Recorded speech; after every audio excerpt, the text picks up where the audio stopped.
Ya, kali ini kamu akan Bapak ajarkan bagaimana cara belajar menulis yang benar ya. Ini yang pertama ada penggunaan huruf kapital. Nah, penggunaan huruf kapital ini yang nomor satu pada awal kalimat. Contohnya, jadwal hari ini adalah mengepel lantai rumah. Nah, kamu bisa lihat huruf J di awalnya huruf kapital, yang lainnya huruf kecil semua. Ya. Kemudian yang kedua, huruf kapitalnya pada penulisan nama orang, nama tempat, nama hari, nama bulan. Nah, contoh, hari ini Danu belajar menulis dengan baik. H pada awal kalimat huruf kapital, terus nama orang D, Danu, D-nya huruf kapital. Nah, yang lainnya hurufnya kecil. Ya. Jadi tidak tidak yang di tengah-tengah tuh nggak ada huruf yang besar. Huruf kapital yang nggak di tengah-tengah. Kemudian yang B, penulisan nama tempat atau daerah. Nah, ini contohnya. Danu bertempat tinggal di Kuamangkuning. Danu di awal kalimat D-nya huruf kapital. Terus daerahnya Kuamangkuning, K-nya kapital. Nah, jadi selain yang itu ya hurufnya huruf kecil bukan huruf kapital. Jadi jangan sampai keliru lagi nulisnya ya, harus belajar. Dan spasinya diatur jaraknya. Jangan terlalu renggang, jangan terlalu rapat. Usahakan nulisnya lurus ya, rata hurufnya. Terus contoh yang C lagi.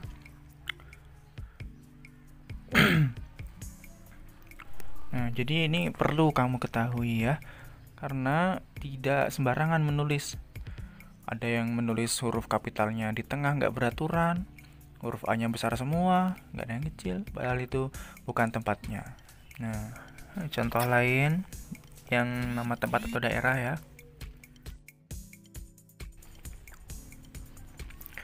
Purwasari merupakan salah satu desa yang berada di Kabupaten Bungo. Nah, ini contoh yang nama tempat tadi ya.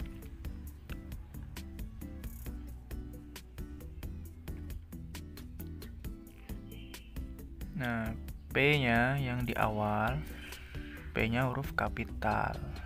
Ya, huruf kapital. Selalu ya, di awal kalimat itu hurufnya kapital. Setiap menulis kalimat, huruf awalnya huruf kapital. Kemudian Bungo, nah B-nya huruf kapital karena nama tempat atau nama daerah. Jadi hurufnya harus kapital. Padang misalnya P-nya huruf kapital, Jambi J-nya kapital, Indonesia I-nya huruf kapital.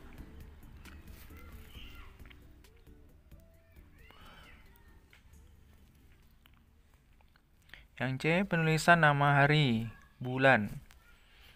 Contoh, ujian kenaikan kelas dimulai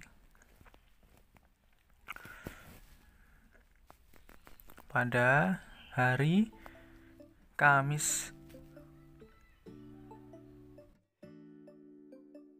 Nah, awal kalimatnya ujian, U-nya huruf kapital.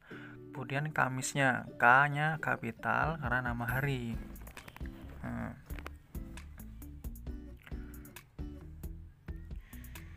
Nah, ini bisa ditambahkan juga, dilanjutkan ya. Kamis, koma,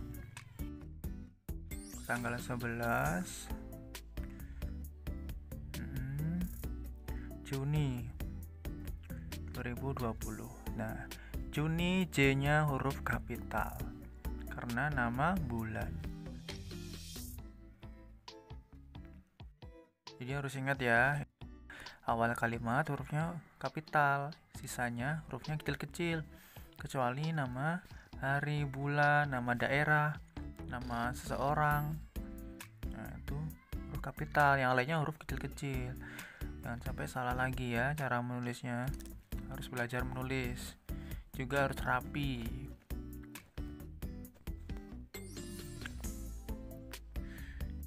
ketiga, setelah tanda titik pada paragraf. Misalnya ada sebuah bacaan ya, ada bacaan agak panjang. Nah, nanti kan ada titiknya tuh pasti. Nah, habis titik nanti hurufnya huruf kapital. Ini contohnya. Pada suatu hari, Angga pergi ke rumah temannya untuk belajar bersama. Nah, titik. Jadi setelah titik hurufnya huruf kapital. Peralatan. Nah, P-nya huruf kapital itu kan. Peralatan untuk belajar.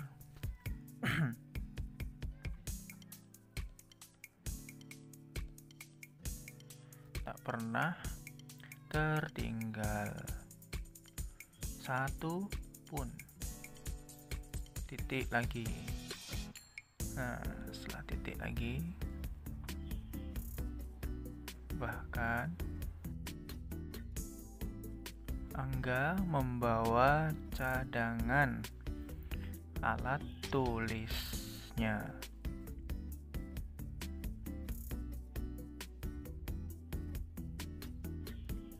Nah, ini contoh paragraf ya. Ada 2 kalimat.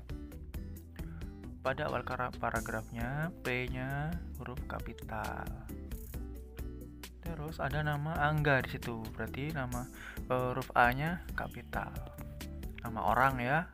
Huruf awalnya harus kapital. Terus peralatan. Nah, ini kan awal kalimat lagi habis titik. Jadi B-nya huruf kapital. Bahkan, nah B-nya huruf kapital lagi. Angga, A-nya juga huruf kapital. Nah, jadi harus diingat penggunaan huruf kapitalnya pada awal kalimat, pada awal paragraf, nama orang, nama tempat atau nama daerah, terus nama hari dan bulan.